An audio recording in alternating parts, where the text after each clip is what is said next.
To a left-hander could have been a better option of going after him. I think it was just little game awareness which we missed out, and I think at the end of the day that kind of cost us the game. माझ्याकडे शब्द नाहीयेत हार्दिक पांड्याच्या captaincy बद्दल.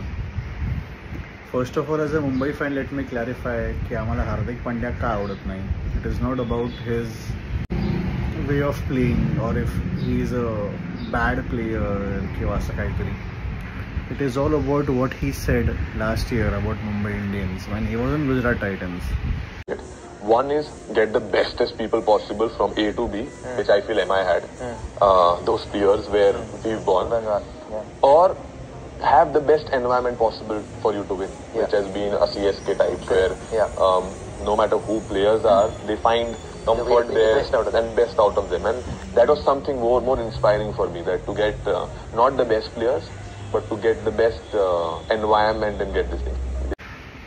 ह्याच्यावरती रोहित शर्माने पण उत्तर दिलं होतं, पण मग मुंबईकरांना आय गेस हाच प्रॉब्लेम होता की आम्हाला नाही रोहित शर्माला कॅप्टन्सी हटवली ह्याचं मला तरी ॲटलिस्ट दुःख नाही आहे. बट त्याच्याऐवजी सूर्यकुमार यादव झाला असता कॅप्टन किंवा बुमरा झाला असता कॅप्टन तर आय गेस चाललं पण असतं. But out of all the people Hardik Pandya हे सगळं बोलल्यानंतर that is why he was getting booed. I think he's still getting booed at Wankhede.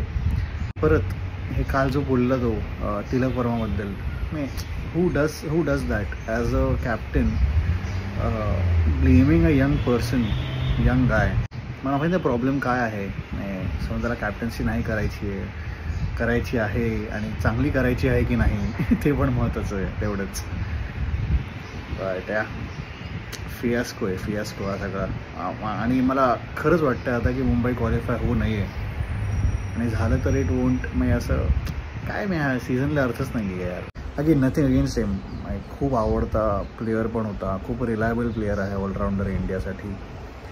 But the way it is all handled and the way he is reacting on the field. जसं Kevin पीटरसननं बोलला होता त्या दिवशी की he smiling too much, waving his arms too much, जे काय असेल इट्स ऑल प्रॉपर ॲक्टिंग करतं असं वाटतंय मला.